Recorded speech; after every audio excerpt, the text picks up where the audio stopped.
Hello everyone. The course is Banking Regulation and Operations. The unit name is Banker and Customer Relationship, and the topic that we'll be covering is partnership firms or the account opening procedure and the precautions to be followed by opening a partnership firm in an account, or partnership firm account in a bank. So partnership firms. A partnership firm is an organization which is formed with two or more persons to run a business with a view to earn profit. Each member of such a group is known as a partner, and that entity formed is collectively known as a partnership firm. These firms are governed by the Indian Partnership Act of 1932. I think this definition itself is self-explanatory and I don't need to define this. So coming to the nature of partnership firms contract with a bank. So the first feature of the partnership firm's contract with a bank is the minimum number of partners. So this feature says that the minimum number of partners that can form a partnership firm and can open a partnership firm account in a bank should not be less than two. That means the minimum number of partners has to be at least two or more than that. The maximum number of partners cannot be more than 10. It's for banking business, and if it's for a non-banking business, obviously it can be 20. So above that, if there are number of partners above that, it will not be considered as a partnership firm, and you cannot open a partnership firm account with a bank.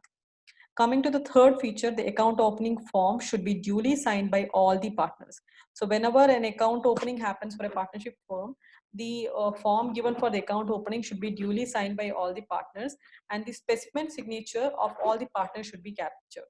So specimen signature is for nothing but tomorrow if a check is coming for passing, obviously the bank needs to cross check it with the signature of the partners in that account. So that is the reason why specimen signatures of all the partners needs to be captured in the bank system. The authority of a partner to operate the account can be revoked by any one of the partners by giving notice to the banker.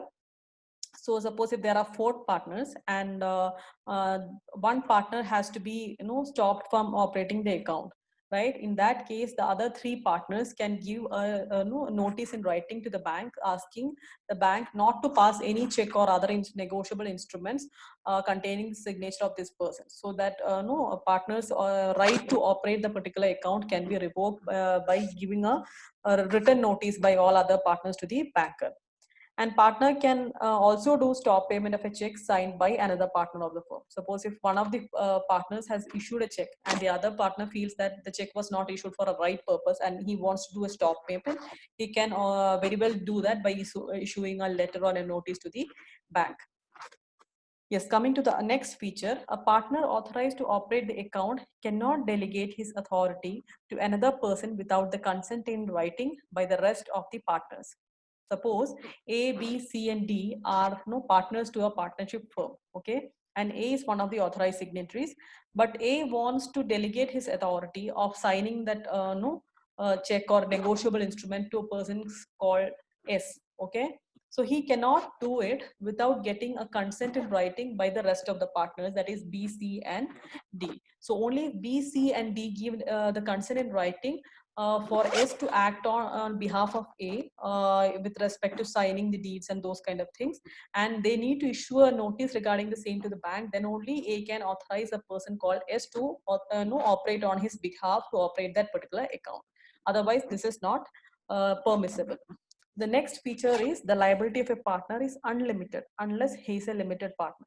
So unless it is mentioned in that particular account opening form or something that the partner is a limited partner, in normal cases the partner's liability will be considered as unlimited unless it is specifically mentioned to be a limited partner.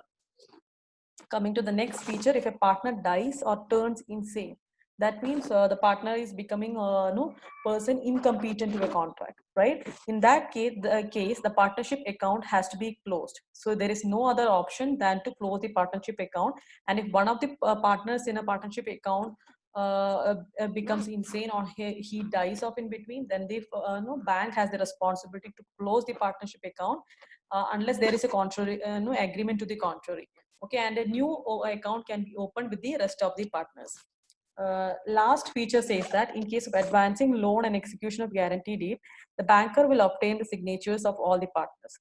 So it is like if four people are no the partners for a partnership firm account, okay, and three of them want to take a loan. Obviously, the bank cannot give a loan by getting the signatures of the three people in the name of that partnership firm. So if a loan needs to be taken in the name of the partnership firm, all the four partners have to sign that particular loan deed. So this is what the various features and characteristics of a partnership account are.